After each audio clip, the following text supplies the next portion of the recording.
Imagine Europe in the early 1900s. It was like a room full of people, each holding a loaded gun, whispering threats. Countries like Germany and Great Britain were in a race to build the biggest navy. This made everyone nervous and suspicious. At the same time, old empires like the Ottoman and Austro-Hungarian were falling apart, causing even more trouble. Countries started making secret deals with each other, promising to help if anyone got attacked. Germany and Austria-Hungary teamed up. Against them were France, Russia, and Great Britain. These deals, meant to keep peace, actually made war more likely. A small fight could turn into a huge war. On June 28, 1914, something terrible happened. Archduke Franz Ferdinand, next in line to rule Austria-Hungary, was visiting Sarajevo in Bosnia. A Serbian nationalist named Gavrilo Princip shot him and his wife. Austria-Hungary, backed by Germany, gave Serbia a list of demands. Serbia tried to meet some of the demands, but Austria-Hungary said it wasn't enough. On July 28, 1914, Austria-Hungary declared war on Serbia. The secret deals between countries kicked in, and everything happened very fast. Russia stepped in to help Serbia. Germany, promising to help Austria-Hungary, declared war on Russia and then on Russia's friend France.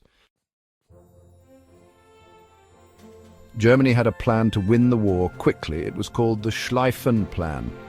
The idea was to attack France quickly, then turn and fight Russia. To do this, Germany had to march its army through Belgium, a country that wasn't involved in the fight. Great Britain had promised to protect Belgium. So, on August 4th, 1914, Britain declared war on Germany. The war had begun. The Western Front, where the fighting happened between Germany and France, quickly got stuck. The German army couldn't move forward because the French and British soldiers fought back hard. Both sides dug long ditches called trenches for protection. These trenches, meant to be temporary, became the main fighting grounds for the next 4 years. Life in the trenches was terrible. Soldiers were under constant attack from big guns, machine guns, and snipers. Sickness spread quickly, and rats were everywhere feeding on the dead. The battles were brutal, and many soldiers died. In the Battle of the Somme, which started on July 1st, 1916, almost 60,000 British soldiers died on the very first day.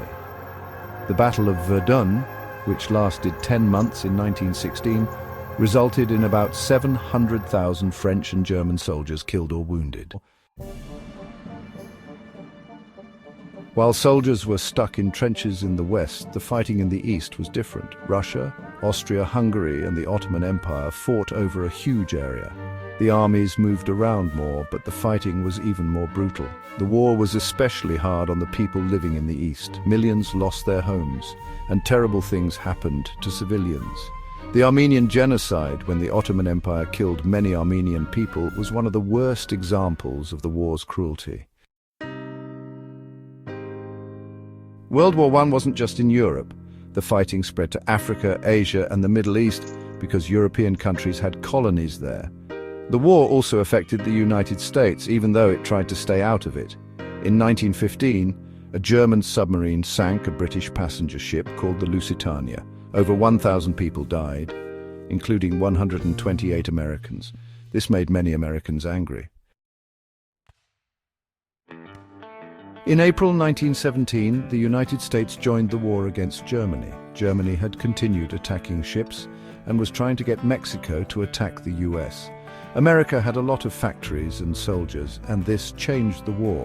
By 1918, Germany and its allies were tired of fighting. Germany tried one last attack in the spring of 1918, but it failed. On November 11, 1918, Germany agreed to stop fighting. The war was over. World War I was a disaster. About 40 million people were killed or wounded, including 20 million dead. Empires crumbled, countries' borders changed, and new political ideas like communism and fascism became popular. The Treaty of Versailles, which officially ended the war, punished Germany harshly. Germany lost land, had to give up its weapons, and had to pay a lot of money. This made Germans angry and helped cause World War II just 20 years later. World War I changed the world forever. It ended an old way of life and started a new one. We still see its effects today, from how countries interact to the technology we use. The war was also deeply disturbing. The horrors of trench warfare, The massive loss of life and the change in people's beliefs left a generation traumatized. Writers and artists who lived through the war expressed the sadness and disappointment that many people felt.